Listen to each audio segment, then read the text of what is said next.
السلام عليكم ورحمة الله وبركاته. كيف حالكم جميع بكل حالاتكم، الزعلان والرضيان، تعبان والمرتاح.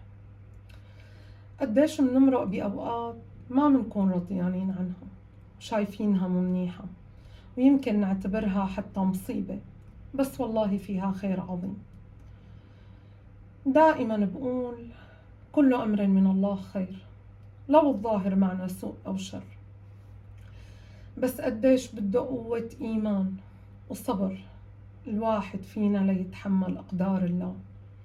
قديش بدنا ثبات لنتحمل الفقد والغياب، وقديش بدنا رضا لنتحمل الفشل، الفقر، المرض، حتى تأخر الإنجاب أو الحرمان منه.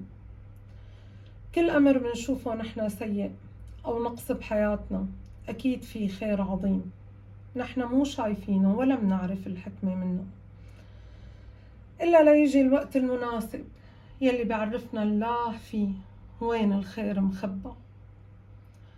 من شي 4 سنين وشوي كنت ساكنة ببيت طابق ثالث، وكانت أول مرة بسكن ببيت فيه تحتي سكن، ونحن عيلة البركة، وأكيد بدنا نكون ضايجين أكتر من غيرنا.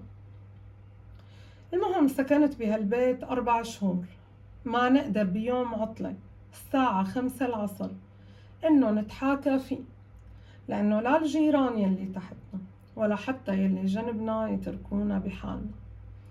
أي صوت يطلعوا ويدقوا علينا ويقولولنا عم نتضايق من أصواتكم ويهددونا بالبوليس. والله 4 شهور مروا علينا مو من عمرنا.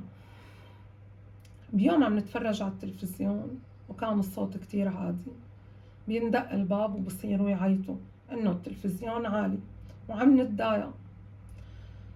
هون مثل ما منقول طفح الكيل، وصلنا يعني لمرحلة الانهيار من كتر الضغط النفسي، خاصة على الأطفال، يعني حتى شي يتسلوا فيه ما عم نقدر نعمل. طلع علينا صباح تاني يوم برحمة وفضل من الله، راح زوجي على شغله، وطبعا أكيد مو رايق عالشي اللي صار، عم يحكي لرفقاته بالشغل عن شو صار معنا مبارح. قام واحد منهم قال له أنا جاري عنده مكتب عقاري، شو رأيك شوف لك إذا في شي بيت بيناسبكم وما في تحته سكن.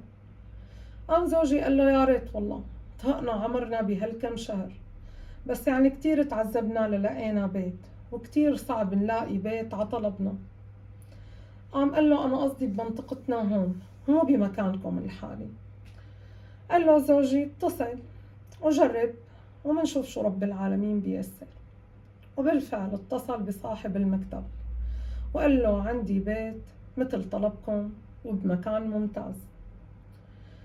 ما صدق زوجي وراح دغري وشافه.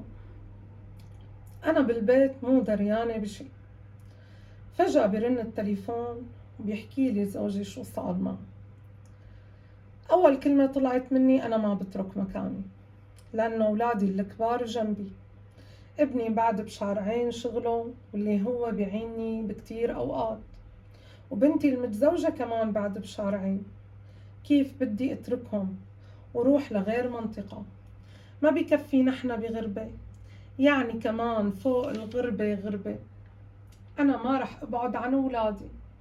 ورفضت روح شوف البيت، ومع إصرار زوجي وتأكيده إنه رح يستأجره حتى لو ما رضيت، خضعت للأمر الواقع وقبلت ورحت شفت البيت.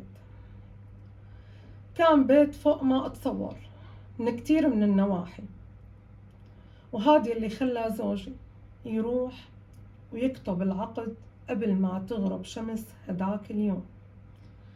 سبحان الله، دائما بقول كل يساق إلى قدره، وكان هذا البيت قدري. كانت نقلتي خلال يومين بظروف صعبة كتير، الامتحانات النهائية كانت بعد شهر، والولاد عندي بأعمار مختلفة، وكل عمر إله مدرسة، وكل مدرسة كانت باتجاه.